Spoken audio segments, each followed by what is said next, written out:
اولا که ما خاور میانه نیستیم، ما میانه جهانیم. این میانه جهان یه عروس داره به اسم ایران. من وقتی راجع به ایران حرف میزنم منظورم ایران فرهنگیه، نه ایران مرزبندی شده امروز. ایران فرهنگی که شما امروز در تاجیکستان گرامی هم میتونیم پیداش بکنیم. ما در سیستانمون شهری به اسم نیمروز داریم. در افغانستان گرامی هم یه ولایت به اسم نیمروز داریم. علت این اسم اینه که خطی که شهر نیمروز درش قرار گرفته، به سمت شرق که برید و به سمت غرب که برید مرکز اونجاست، در صورتی که امروز گرینویچه. این غلطه. مرکز جهان اینجاست، در شهر نیمروزه. این به طور علمی قابل اثباته. من اثباتش نمی‌کنم، اثبات شده. نمیدونم چرا قبول نمی‌کنن که ما پایتخت جهانیم.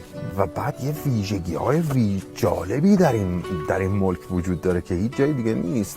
تا زمانی که خلیج فارس مرکز تبادل انرژی جهانه، این بدبختی رو ما داریم. جدای از اون 10% کل منابع این کره زمینی اینجاست. جماعتی که با کشتی رفتن آمریکا، اینا پدرانشون ایرانی هن. ایرلندی ها مشخصا ایرانی هن، ولی امروز نمیخوان قبولش بکنن و متاسفانه خود مام داریم حرفای اونا رو تو دانشگاهمون تایید میکنیم.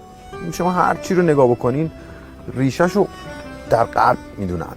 اگه پزشکیه، اگه علمه، اگه فلسفه است، در صورتی که مثلا پیش از پیدایش این که این جنگل‌ها شکافته بشن در غرب، اینجا داستان‌های جالب ما داریم.